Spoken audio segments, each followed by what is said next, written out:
खुशी ने जैसे ही अर्नव को बताया कि ये पैनिक अटैक है तो अर्नव चौंक गया था। उसने खुशी को मुड़कर देखा था, जो इस वक्त बहुत परेशान लग रही थी। अर्नव ने बड़े आराम से सुजाता जी को कार में लिटाया था और खुशी से उसके घर का एड्रेस पूछा था। खुशी ने अर्नव का फ़ोन उठाया और उस पर एड्रेस डाल दिया था। खुशी बार बार अपनी मॉम के हाथ पैर मल रही थी। वहीं अर्नव का दिमाग उससे मानो कुछ कह रहा था। आखिर उससे रहा नहीं गया था और वो खुशी से पूछ बैठा था, मिस कपूर, एक बात पूछूं, अभिनव क्वात्रा कौन है और आपकी मॉम उसको देखकर डर क्यों गई? कि उनको पैनिक अटैक आ गया?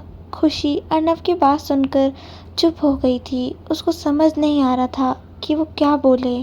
उसने अर्नव को बस इतना ही कहा था, वो मैं आपको अभी नहीं बता सकती हूँ, पर वो इंसान कहलाने के लायक नहीं है। इतना बोलते बोलते ही उसकी आंखें नम हो गई, जो अर्नव देख भी पा रहा था और महसूस भी। उसको पता नहीं क्यों उसका दुख अपना सा लग रहा था। उसका मन बस ये था कि वो खुशी की आंखों से उसकी इस नमी को ख़त्म कर दे और उसके होठों पर खिलखिलाहट ले आए। अब तक खुशी का घर आ चुका था। गेट पर खड़े गेटकीपर ने अननोन गाड़ी को देखा था और बाहर आ गया था। सर, आपको किससे मिलना है? खुशी मैम और बाकी सब घर पर नहीं हैं, तो आप प्लीज़ बाद में आएँ, ये बोलकर गेटकीपर जाने लगा था। तभी उसको आवाज़ आई थी, शेरा दरवाज़ा खोलो, मैं हूँ खुशी, जल्दी दरवाज़ा खोलो। शेरा खुशी का वफादार था और वो खुशी की आवाज़ बहुत अच्छी तरह पहचानता था। छोटी मालकिन, आप ये तो आपकी कार नहीं है।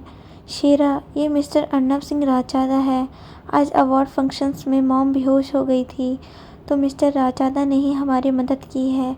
तुम जल्दी से गेट खोलो। खुशी की बात सुनकर शेरा ने जल्दी से गेट खोला था और अंदर भागकर आ गया था।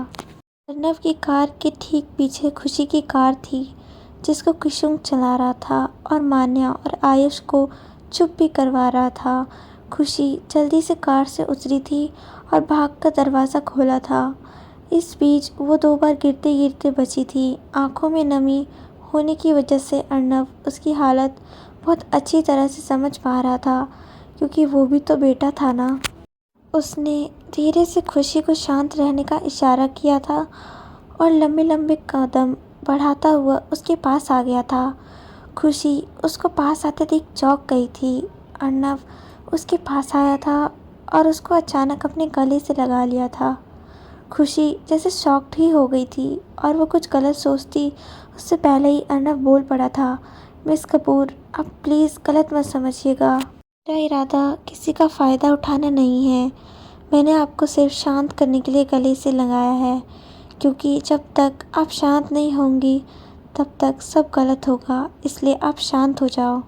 खुशी को अर्नव का समझाना अच्छा लग रहा था, पर आदमियों से जो नफ़रत थी वो उसको दूर कर रही थी। वो एकदम अर्नव से दूर हो गई। मिस्टर राजजादा, मैं ठीक हूँ, थैंक्स, आपने आज इतना साथ दिया। कोई भी अजनबी किसी अजनबी का इतना साथ नहीं देता। वक्त पड़ने पर तो मैंने आपको अपनों तक मुंह फेरते हुए देखा है। खुशी की बातों से अर्नव को उसके दिल के दर्द का एहसास हो रहा था। उसने अब कुछ नहीं कहा था। वो चुपचाप खड़ा 2 सेकंड तक खुशी को देखता रहा था, मानो कुछ समझने की कोशिश कर रहा हो। उसने अपनी कार का दरवाज़ा खोला था और बड़े ही आराम से सुजाता जी को अपनी गोद में उठा लिया था। उसने खुशी से सुजाता जी का रूम पूछा। उसने सामने की तरफ इशारा कर दिया था। अर्नव ने जैसे ही अंदर कदम रखा था, उसको ऐसा लगा था यहाँ कितनी शांति है। अर्नव को हमेशा से इसी तरह की शांति की तलाश थी, जो आज मानो पूरी हो गई थी। खुशी उसको सुजाता जी के रूम में ले गई। अर्नव को उसके पीछे चलना अच्छा लग रहा था और मन कह रहा था कि यूं ही वो आगे आगे चलती रहे और वो यूं ही उसके कदमों के निशान पर अपने निशान बनाता रहे। अब तक किशुंग भी सबको लेकर आ चुका था। मान्या अभी तक रो रही थी। ये देख किशुंग बोल पड़ा था, यार चुप हो जाओ, कितना रो रही हो। अरु है ना, वो कुछ नहीं होने देगा। जो प्लीज़ रोना मत, वरना तुम्हारी भी तबीयत खराब हो जाएगी। की बात सुनकर मान्या बोल पड़ी थी, तुम पत्थर दिल हो क्या, या रिश्तों से प्यार नहीं। उसकी बातें सुनकर किशुन कुछ हंसी और कुछ नमी सी बोल पड़ा था। मैं पत्थर दिल नहीं हूँ और मुझे रिश्तों का एहसास भी है, क्योंकि मैं एक अनाथ हूँ। बहुत छोटा था जब मेरे पेरेंट्स की डेथ हो गई, तब से माँ ने अरु की मॉम ने मुझे संभाला है। आज मैं जो कुछ भी हूँ वो सब माँ और अरु के कारण हूँ। ना वो मुझ अनाथ को अपने घर लेकर आते और ना ही आज मैं इतना काबिल बन पाता। तभी मैंने कहा अरु है ना, वो सब संभाल लेगा। ये बोलकर किशुन अर्नव के पास चला गया था।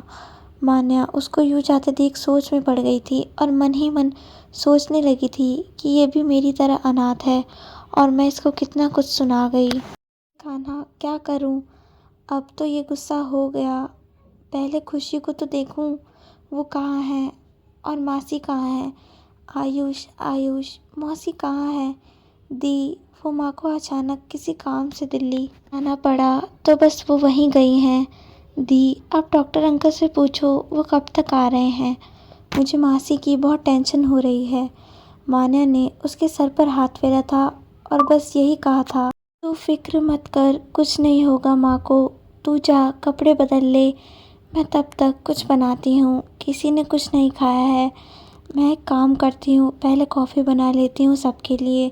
ये सोच मान्या सबके लिए कॉफ़ी बनाने लगी थी, जबकि अर्नव सुजाता जी के रूम में खड़ा हुआ किसी सोच में था।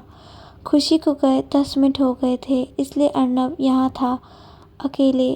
तभी किशुन वहाँ आ गया था और अर्नव को देख बोल पड़ा, अरु क्या हुआ है, भाई किस सोच में है। कुछ बोला क्या किसी ने? चल चलें होटल में, कल विकास चौधरी से मिलना भी है और प्रोजेक्ट के रिलेटेड सारी लीगल फॉर्मेलिटीज़ भी पूरी करनी है।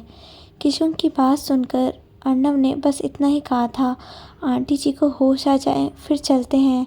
पता नहीं ऐसा क्यों एहसास हो रहा है जैसे आंटी से मेरा कोई रिश्ता सा है। से मैं उनसे पहले मिला हूँ, उनको देखा है और उनकी आंखों में जो दर्द है वो बिना बोले नज़र आता है। और किशुन, आंटी को यूं ही पैनिक अटैक तो नहीं आ सकता ना। कुछ न कुछ तो ऐसा है जो मिस कपूर नहीं बता रही। आंटी का अभिनव क्वात्रा को देखकर डरना, और वो अभिनव क्वात्रा, उसके फेस पर कितनी गंदगी थी। वो कैसी नज़रों से मिस कपूर को और उसकी मॉम को देख रहा था। उनकी वाइफ का रिएक्शन भी मुझे ठीक नहीं लगा था। अभी किशुन कुछ कहता तभी उसको खुशी की आवाज़ आई थी, आइए डॉक्टर अंकल, मॉम यहाँ है। डॉक्टर आ चुके थे और जिस तरह से खुशी उनसे बात कर रही थी उससे यही लग रहा था कि खुशी उनको अच्छी तरह जानती है। डॉक्टर, देखिए मॉम को आज फिर पैनिक अटैक आया है। जी बेटा, क्या हुआ है ऐसा जो इनको अटैक आया है? कुछ तो ऐसा हुआ होगा ना जिससे ये डरी हैं। मैंने पहले भी बोला था कि इनका ध्यान रखना है, इनको अकेले नहीं छोड़ना है। खुशी उनकी बात सुनकर धीरे से बोल उठी, आज इन्होंने उस इंसान को देखा है जो इस सब का जिम्मेदार है डॉक्टर। जो कि खुशी के फैमिली डॉक्टर थे, वो चौंक गए थे।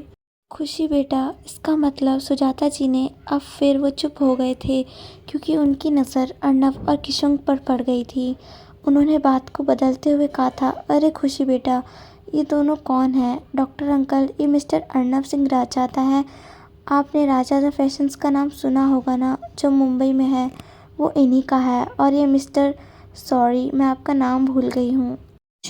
ये सुनकर हंस पड़ा था और आगे आते हुए बोला, मेरा नाम किशुन महाजन है और मैं राजादा फैशंस में डायरेक्टर हूँ। हम लोग बहुत जल्द मिस कपूर के साथ काम करने वाले हैं। क्यों मिस कपूर, मैंने ठीक कहा ना? खुशी ने हाँ में सर हिला दिया था और बोली, डॉक्टर अंकल, आप विकास चौधरी जी को जानते हैं ना? आज उन्होंने मुझे और मिस्टर राजादा को उनके एक प्रोजेक्ट के लिए चुना है। अभी डॉक्टर प्रशांत कुछ कहते इससे पहले ही मान्या आ गई थी कॉफ़ी लेकर। अरे डॉक्टर अंकल, आप आ गए, कैसे हैं आप? मान्या ने पूछा था। अरे मान्या, तुम भी हो यहाँ? बेटा, अब जब सुजाता जी बीमार हो और उनकी मानूं या ना हो तो ये तो हो ही नहीं सकता। कि खुशी बेटिया, ठीक कहा ना? खुशी हंसकर बोल पड़ी थी। हाँ, आप ठीक कह रहे हो अंकल। और खुशी को यूँ हँसते देख अर्नव के दिल को बहुत खुशी हुई थी और वो मन ही मन गुनगुना उठा था। तेरी एक हँसी जन्नतें मेरी मांगू, मैं दुआ मांगू, यहीं तेरी एक हँसी जन्नतें मेरी मांगू, मैं दुआ मांगू, यहीं तेरी एक हँसी जन्नतें मेरी। आगे की कहानी पूरी सुनने के लिए चैनल को सब्सक्राइब करें व वीडियो को लाइक और कमेंट करें।